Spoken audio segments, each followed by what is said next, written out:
you're not going to know what your real aspirations are. You're not going to be able to like intimately connect with yourself to be able to, not just see the joy in life, but to be able to understand life. Welcome to the Ignited Recovery Podcast, a new way forward for anyone looking for answers but feeling left out. If you've been searching for empowerment, triumph, and purpose, you've found them right here. You won't hear the same solutions, and you're not going to have any excuses to fall back on, because Ignited Recovery allows heroes to rise and become their best selves. I'm Dr. Adi Jaffe, and I can't wait to be your guide on this journey. Are you ready to become an ignited hero?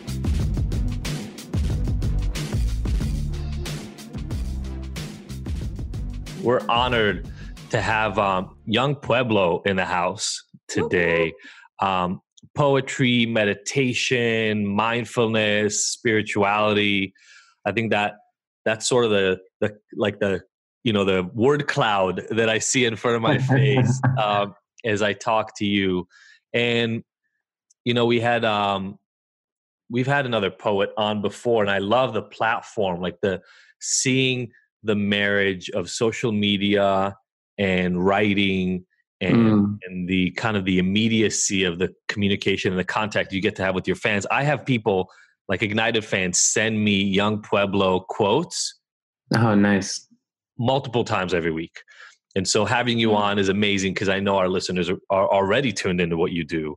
Can you walk us through a little bit how does somebody who's focused on spirituality and meditation and writing and poetry in this really, really beautiful way find and create and cultivate this platform? Yeah, I think so it really began when I started going through my own realizations that I needed some help. Like I needed to do something about all of these patterns that were dominating my life, particularly sadness and anxiety. Around 2011 and 2012 was sort of like the big breaking point, and just realizing that I needed to start peeling back these layers and start really doing the inner work before inner work became popular. And that led me into not only developing new habits where I stopped using like really hard drugs and treating my body really harshly with, poor eating and no exercising. So I really started taking care of myself. But I not only did that, but started developing honesty with myself and started to really engage with what was actually happening in my mind and what I was trying to run away from. And that then led into starting the practice of Vipassana, and I'm going to 10-day courses and, these silent 10-day courses. And that really began the deep healing for me and started really showing me the nature of the human mind and how, erratic it can be and how much we can cause ourselves a lot of misery. And after I did a few of those courses, I started realizing that some real healing was happening. And I wanted to, I've always been like a thoughtful guy. Like I live a lot in my mind, and I wanted to explore these topics that I didn't, nor do I have like full mastery over, I have a lot of healing to go.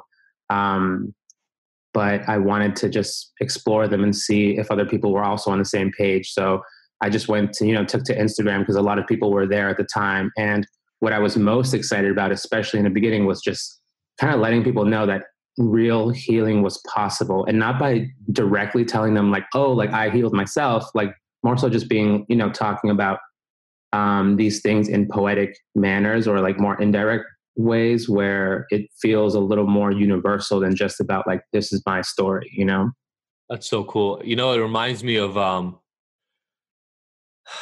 younger, like high school, college, and having a journal and writing my own poetry and my own songs, but there was no public place. Yeah. And also at the time, because you're right, doing self-work wasn't not just popular. It wasn't accepted. Like, yeah, I when I'm talking about this, it's in upstate New York, et cetera. So more rural kind of areas as well. And so it felt secretive and private. Like I had my journals. I think some of them are still in this house somewhere, and maybe that would be cool to pull out at some day.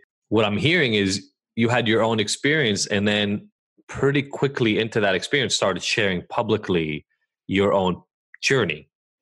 Yeah, different things that were really sort of like crystallizing. I remember um, one of the big ones in the beginning was just understanding that things are always changing, and that because things are always changing, that means that my mind isn't going to stay the same. Like if I felt a lot of damage in the past or I felt a lot of trauma, that trauma is also mutable. It can become something lighter if we take ourselves in that direction. So to me, this stuff was really mind blowing, and all these little poems would come out, that felt, I don't know. In the beginning, it felt like really special because a lot of them would just kind of like dawn on me, and I would quickly write them down and see if people were into them. And it was a mixture of the two. Like I would write poetry in the beginning, but I also wrote a lot of essays. And over time, I started realizing that the format, it was like a lot more, accessible to people if I would capture the main idea or a poem in an image and then explore the topic more deeply in the caption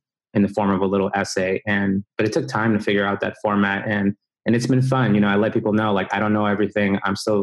I'm more than anything, I'm a student and I'm an explorer. Like I'm just exploring my own mind. And to me, meditation is this giant experiment, and I want to see what's happening in this mind and how that teaches me things about the universe, and how that shows me how all minds are really the same. Yeah, I mean, that is spirituality to me. I mean, that all things you spoke of, from mindfulness to meditation to yoga, if it's a spiritual yoga experience and not just about asana, physical asana, spirituality is constantly rediscovering yourself and the world and your relationship to it, and being open to change, as you said. That is spirituality. Like in this month of spirituality for dummies, like you just said it. I love that we're talking about spirituality, because one thing that whenever I have events, I like to let my audience know that I don't often write about, if you look at my work, I don't even use the word spiritual, right? A lot of it, a lot of it, like I want to shift the idea that, this is life and then this is spirituality over here to the side. When in reality, like you should know how to use your mind. You should know how to deeply engage with your heart and what's inside of it. And knowing how to understand yourself and having ways to deal with your inner program so that you can be happier and freer. This isn't really spirituality. This is life. Yeah. To me, it's like an essential part of life that will help you be a much more effective, kind, loving, and intelligent human being.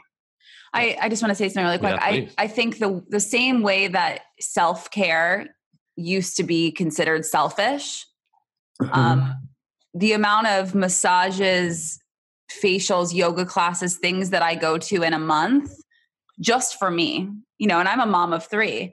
Mm-hmm.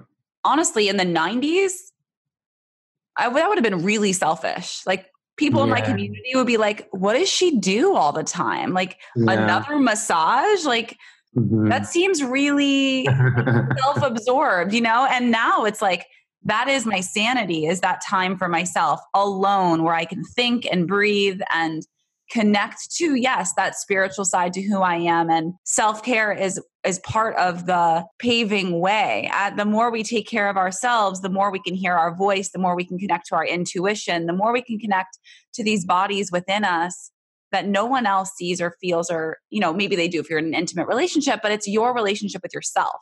So the more that we can take care of ourselves, self-love, self-care, the more that we can hear the voices of that connection to source, to the connection to ourselves, our intuition. Mm-hmm. And like you said, that should just be the way we take care of ourselves. It doesn't have to be called spirituality, but I think that it's a process, just like anything else. And so for someone just starting out and listening and doesn't have these connections to self or to source, it is kind of breaking it down into more basic, just connecting to that voice, connecting to yourself, right? Like it doesn't have to be labeled spirituality. Well, I'm hearing even exploring yourself versus even, right? Because we're always connected, but I feel like, I'm saying yourself, you and yourself are always part of the same thing. It's just so many of us have limited what that means. Well, and we get clouded by society. We get clouded by other people's, especially in the world of social media, which I do want to talk to you about that a little bit, since you've had kind of your finger on the pulse and you've been a part of this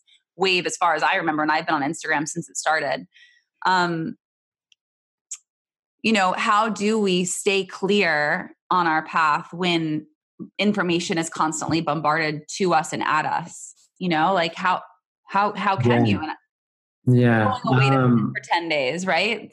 Yeah. First, I wanted to say thank you for role modeling the effectiveness of self-care, because I think like even you said you're a mom of 3, like of course you have to take care of yourself. Like how are you gonna like raise kids if you're not taking care of yourself? Like how are you gonna raise them effectively and well? So to me, it's like, I think that idea that as a parent or even as an individual in a corporate office that you have to like martyr yourself, right? You know, that has to go away, because ultimately, like when you're able to more deeply and gently take care of yourself, then you're going to be so much more creative, so much more present, so much more energetic, and you're actually literally going to be able to love your family better and do your work better if you're there for yourself. So that's why, like I tell people a lot of times, especially during turbulent moments, that's the time when you have to really put your foot down and make sure that you're doing your practices, right? If you meditate, make sure you meditate. If you do yoga, make sure you do it, whatever it is, or you're going to see your therapist, or you're doing, you know, whatever it is, like make sure you're doing that, especially during the turbulent moments, because that's when, you know, you need it most so that you can be fully present to what's happening. But I think in regards to like social media, it's a crazy place. I think it's an amazing place, but it's also kind of like the wild, wild west, you know, like there are very little rules, and people get an amplification of whatever it is that's inside of them. So like who they'll follow, who, you know, it can either help you increase your depression or it can help increase your inspiration. So it really matters like what you want from it. And I try to use it in that way. You know, I make sure to like follow people who also inspire me, or other writers or artists. And I'm like, wow, that work is amazing. And not so much like it's following things that inspire me as opposed to things that make me crave more, you know, because it's so easy to fall into that, like, just, you know, that path of just like following, you know, wanting more, but wanting more is just not going to bring you satisfaction. And the other thing that's like really simple is like, I love that timer that Instagram has added. Like I put myself in an hour and a half, and when it's like hour and a half, I'm like, all right, I got to cool it. You know, I got to put this phone down. Yeah. I mean, God, there's so much to unpack there. You know, we were talking earlier about the spirituality word, almost when putting it out. And I'm one of those people for whom that's really loaded. That's a very loaded word. Yeah. Right. But I think that for me, at least, it was because spirituality was religion. That's the connection I made into literally the last 5, 6, 7 years. I mean, it was a very recent development, that I was able to start unpacking the two, right? And spiritually, that's what I was saying before, is we're all connected, is we're all having some spiritual experience. We can be blocking it, right? And deciding not to go further down that path. And that self-exploration, if you just literally look at the base of the word, right, is spirit. Like we all have our spirit. We say we're spirited. We have other ways of using that same root in a way that is not that scary. Like, oh, he's really spirited. Or, he has a really light spirit or a really heavy spirit. Like we can talk to one another about the self connection to spirit and our own. And I think for me, that's where I found the easy way in right off the bat, is kind of like, okay, well, what do I want that spirit experience to be like? What do I want to resonate as? How do I want to feed my spirit? And when that started happening, it was about paying attention to what's going on inside. Because if I'm not sitting there listening to it, then I don't know what it needs. And then I am feeding off of what other people are telling me I need, and trying to get, right? You're always looking for the next car or the next piece of clothing or the next amount of money in your bank account that will feed. But if you don't, and for some people that, by the way, actually feeds them. But for a lot of us, we need to turn inward and find out what we really want, right? And what the internal craving is, and talking to people like you who help kind of dig that out, and maybe not talk about spirituality per se, but allow us all to look inside and become more spirited and more fulfilled. Hey everybody, it's Adi again, and I want to share with you something that I believe is one of the most useful free tools I've ever created for my clients and for you. It's our free personalized My Drinking Score report. Look, you already know that at Ignited, we don't care much for labels and we don't believe in any of those once a blah, blah, blah, always a blah, blah, blah slogan. But if you are questioning your specific relationship with alcohol, you may be trying to figure out how to understand what you need to do and whether you're moving in the right direction. Well, then this completely free tool is for you and will give you the answers you're looking for. All you're gonna do is you're gonna take a 5-minute quiz answering simple questions that you know the answers to. And then like magic, our system is gonna spit out a custom report so that you can find out more about your relationship with alcohol and actually get guidance and help to some of the changes that you can individually make. I created this tool to give you a customized, personalized virtual resource that you can take at any time, and that makes it easy to get the exact recommendations and steps that you need to help eliminate your struggles. Anybody can take it, and did I mention that it's completely 100% free? Well, it is. So stop running around in circles trying to figure out why you're having a hard time getting sober and get real solutions and guidance to help transform your life and get ignited forever. Just pause this audio right now and go to ignited.com/go. Again, that's ignited.com/go and take our 5-minute quiz right now. Find out what your drinking score is and then share it and tag us on Instagram or Facebook, because remember, fuck shame. Together, we get to move forward and get better every day.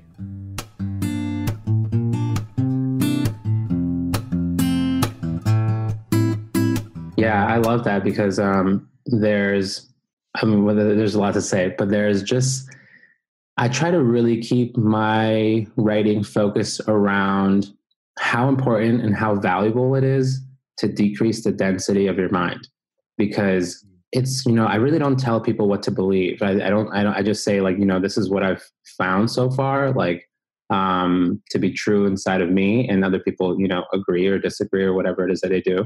But, to talk, so, it becomes so much more clear about what you actually want to do with your life, what your real aspirations are, and what you actually believe in, when you start dealing with those layers in the mind and start coming in contact with what's happening inside of you, and not just in a way where you're knowing it, but you're actually doing something about it. Because a lot of people don't understand that it's in the subconscious of your mind that all these old emotional histories, all these old accumulations of this sort of dense energy that we keep carrying into the present over and over again from the past, and we keep replaying these scenarios with all the people that we come across. These, the same reactions over and over. When these reactions are controlling you, as opposed to you deciding, oh, I'm not going to do that again, then you literally live in a way where you're just multiplying your old conditioning over and over. And if this conditioning is so heavily layered on top of your mind, then you're not going to know what your real aspirations are. You're not going to be able to like intimately connect with yourself, to be able to not just see the joy in life, but to be able to understand life. And that's why I think it's important when people say, like, I don't know what to do with my life, or I don't know what I really believe or anything. It's like, well, to me, it's like, come in contact with your mind first. Yeah. Clean your mind up, like literally clean your mind. Yeah. And then you'll have so much more clarity as to what you believe. And it's funny to me because there are people who follow me who have like all these different religious backgrounds, all these different beliefs. But at the end of the day, what we all have in common is that our minds can be healthier and our minds can be healed, because we've all experienced very intense emotions in the past. So dealing with that aspect of human habit, and I like to call it human habit, like all the fear, the craving, the ego, all the aversion, the hatred that we feel, these things have been layered on, not just from our own personal moment in time, like our own life, but they come from like our lineages, from our families. They come from evolution. Like evolution has taught us to be afraid. Because why? Because it keeps us alive. But that fear doesn't help us be happy. So being able to live beyond that and actually unpack those layers so that human habit doesn't dominate your life, but instead you can live from a real human nature that is just full of an abundance of creativity, energy, and a beautiful ability to problem solve. Absolutely. We talk about that concept of the patterns and the rituals you've been stuck in forever. We had Bruce Lipton on once. I don't know if you ever heard of him or not, but we had him on the podcast, and he talks a lot about, you know, the biology of these patterns getting literally physiologically stuck in us. Oh, interesting. Yeah. And if we don't do the work to release them, we're actually kind of running on autopilot, right? The vast majority of our life is actually run on autopilot. Other people have told you what you're supposed to do in school, how you're supposed to get a job, where you're supposed to go live, who you're supposed to be with, what your life is supposed to look like. And if you don't pay attention, if you don't tune in and listen, you kind of just follow those patterns. You just follow what has been fed without consideration, without actually, for so many people, stopping and taking a moment to just understand, how am I being actually affected by these patterns that I'm pursuing constantly. You know, I deal with addiction and mental health a lot, and almost invariably the people who come to me struggling with things in either one or both of those categories have at some point been told that they're not okay, and then have done everything they could to essentially agree with that message, right? And cover up that internal voice, right? So they drink heavily so that the voice gets shut down, or they use drugs to literally change the way they behave so that they match other people better, or to fit in with people who otherwise would have rejected them. And so instead of listening inward, the idea is, what can I bring in from the outside to make myself more like what people want me to be? And what ends up inevitably ensuing is complete misery. What's up, everybody? So glad that you've tuned in here today. You know, we bring you these recovery episodes to help anyone who's struggling with addiction or habits that don't serve them break free of the cycle using the latest research and the most effective strategies that I've found over my years of doing this and thousands of people I've helped. Obviously, we offer this free resource to you because I know that getting help is hard and I want to make it as easy as possible. So even if you never join our online hero program or come to our retreats or come and work with me individually, I want you to at least have access to the same powerful tools that have changed thousands of lives. If you like this and think it's useful, please give us a rating on Spotify or Apple Podcasts or just wherever you're listening to this right now. It really helps get the word out about this free resource, which is important since my goal is to help over 1 million people. So thanks a lot for being part of the Ignited community.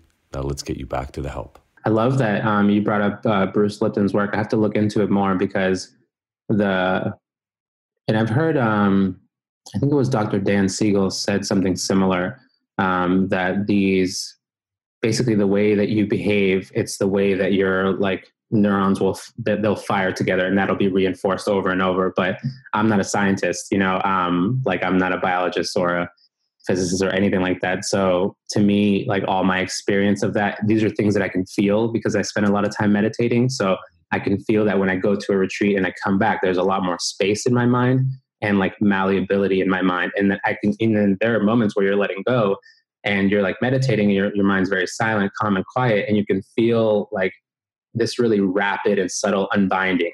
It's almost like all these knots are just being like released over like really, really, really quickly.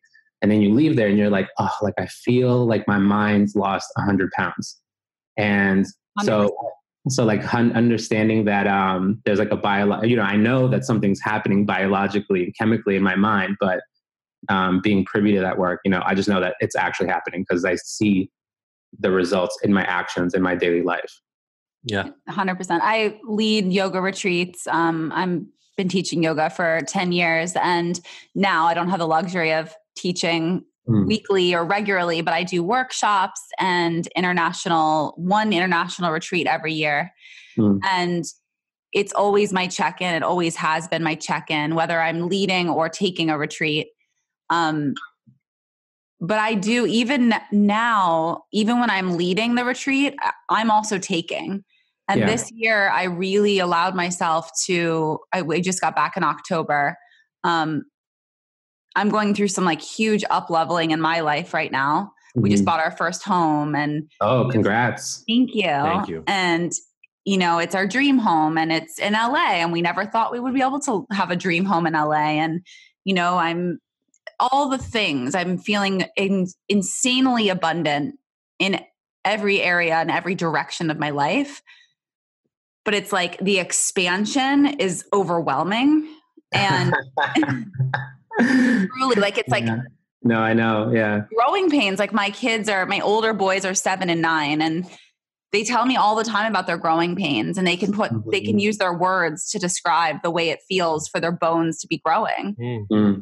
And I feel that, like, I feel that in my bones for different reasons, like I'm growing in other ways, but the way that they explain it is exactly the way I feel in my life right now. And when I went away to the retreat, I really got to sit with it. Mm-hmm. And it's always a check-in. Like, I remember 3 years ago, I co-teach with one of our best friends, Rochelle, who was a guest on our podcast on trauma. And we teach, and she teaches this amazing somatic dance experience. I don't know if you've heard of Koya before, but it's a healing dance. And you dance to your darkness, you dance to your light, you dance to all different aspects of your life. And 3 years ago, based on where I was in my life, dancing to my darkness was the most challenging. And I remember like the way it felt, the way it showed up in my body. It was really challenging. This year, 3 years later, because of the work I've done since then, the darkness was easy. I breezed through that. But dancing to my celebration and my love and all the beauty that is in my life, because it's so overwhelmingly beautiful right now. Yeah. And having that perspective, like, yes, physically away. I was in Mexico. I was in Sayulita, down a dirt path, far, far away from the closest air, but also just being away from my normal distractions of life, of children, of to-do lists, of responsibilities. I think it's all of that compounded into one when you go away, but then also concentrated so heavily on dancing to your celebration, your love, all the beauty, all the relationships, all the good, all the positivity. And I like completely let myself go and was sobbing, uncontrollably sobbing. And that I feel that when I really let myself enter into the space of a retreat mindset, and I came back and I felt the fullness of my life much more. And then slowly, day by day, the skin like folds over and grows new skin. Right. Things start to compound again. And there's a sadness to it, because it's like, I wish I could just live my life as if I lived on a yoga retreat. But at the same time, it's a beautiful check-in. I think I encourage everyone, you can create your own version of this at home and, shut down all technology, unplug everything, be by candlelight for an entire day and read beautiful poetry and meditate. And you can create this at home. It's harder, but it's up to you to have that responsibility. I think a lot of people think, well, I can't afford to go sit for 10 days in meditation. Like, I can't afford it. I can't leave my job. That's not reality for me. Right. Or I can't go to Mexico on a yoga retreat. Like, I have, 4 kids at home. Whatever the excuses are, which are real valid excuses, you can create this at home. Yeah. And I want to encourage people, don't feel discouraged by price tags or I can't go there. There is a way if you take the time to carve out healing for you. And as you said, it could look like therapy. It could look like ayahuasca. It could look like lots of different things to different people. Right. But don't allow life's circumstances to rob you of that healing process, because you can create it anywhere at any time. I couldn't agree with you more. I feel like you're really reminding me of this thing that Naval Ravikant said. He was like, money only fixes money problems. And after that, you still got a world of problems, So I think our generation is probably one of the first to really deeply feel that you can't buy your way to happiness. And not only that, not only like you can't buy your way to happiness, but you also can't have another person constantly make you happy. So understanding these two big truths has really created this explosion of wellness around the world. Because now a lot of people are like, okay, well, I still want to be happy. Like, I'm not trying to be miserable all the time. So what can I do? And that directly points you to your inner world. And it's like, you know, what is going to be your method to be able to traverse and explore your own inner sanctum, you know, whatever is going on in there. And I really, you know, I talk about this a lot, especially in my talks. Like, we live in a special time in human history. All throughout the world, it is undeniable that there are so many effective healing techniques that are available to people now, unlike any other time before. And we still have a ways to go in regards to accessibility, but it's undeniable that these techniques are more accessible than they've ever been to a wider group of people. So I really agree, you know, if you can go away to like have a retreat or go to, you know, go to something that helps you really connect with yourself and gives you some real tools, then fantastic. I definitely encourage you to do it. But if you can't, you know, then there's just like all these apps. There are just things that can, you know, help you walk through this within your own world. And I don't know, there's just so much out there. And I think it's really special because sometimes it seems a little daunting that there are so many different tools available that I really recommend to people. You want to find something that is challenging but not overwhelming. You want to find that sweet spot where, okay, this thing here, because not everyone is necessarily ready to meditate. Not everyone's like ready to do yoga. You know, some people may really need like a therapist or someone to help them cultivate that honesty, you know, learn some tools to be able to engage with themselves. But people just need very different things, because though our minds are similar in the way that they're structured, the contents of our minds are very different, right? Like the three of us, we've all had very different histories. But, you know, at the end of the day, we all have things we can let go of. We've all felt very intense emotions. We're all, you know, trying to live beyond our patterns. But what we're actually contained, you know, what is actually contained within us is very, very unique. So because of that uniqueness, then that means that, you know, not everyone's going to benefit from the same exact technique.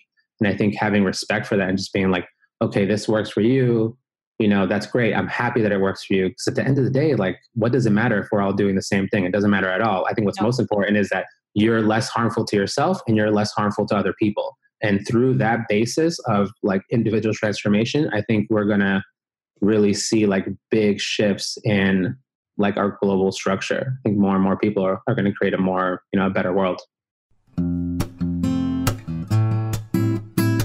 Hello, everybody. I am so excited to share with you the next 2 in-person retreats that Ignited is offering. If you followed Sophie and I at all, you saw how absolutely incredible our Tulum retreat, the Uplevel Your Life retreat was.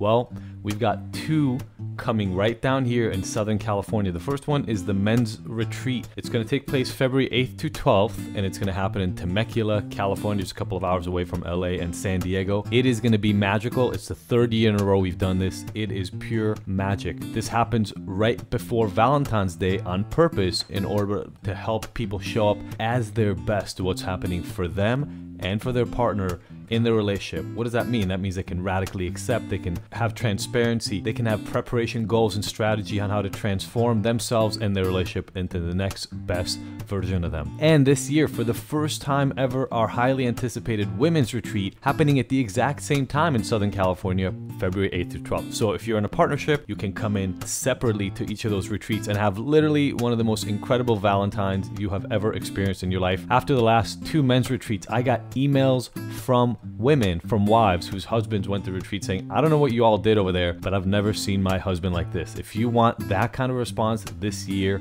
for the 2 of you, come right now. Now, normally when we talk about this, we get some questions. So the first one is, do I have to be in a relationship to come to an Ignited retreat? First of all, no, you don't have to be in a relationship to attend either one of them. We're definitely going to have some elements of the program around relationship. Guess what? You are in multiple relationships in your lives right now with yourself and with other people around you. This is going to help all of those, not just romantic relationship. Another big question we get is, what's the difference between this retreat and that Uplevel Your Life retreat we just saw you all having in Tulum? Well, these 2 are, first of all, they're gender specific. So it's the first time we're splitting up our community in this way, but we've been having the men's retreat. There are some things that are just easier to talk about sometime in limited, smaller groups that are more specific, you know. About 2/3 were women at the Uplevel Your Life retreat. And so this split will do a lot. It's going to help increase radical transparency and openness. It's It's going to empower people to be the best version of themselves and be transparent. And it's going to allow you to hone in on the masculine and feminine to allow for massive transformation. And if you know anything about polarity, really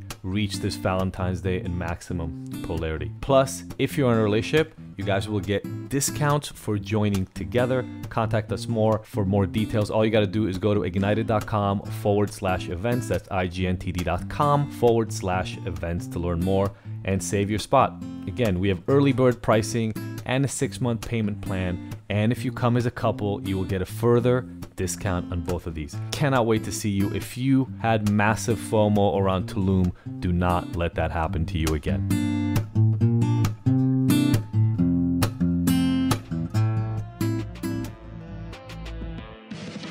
Thank you for tuning in to the Ignited Heroes Recovery Podcast. I really hope you found the information here useful and that we'll see you back here next week.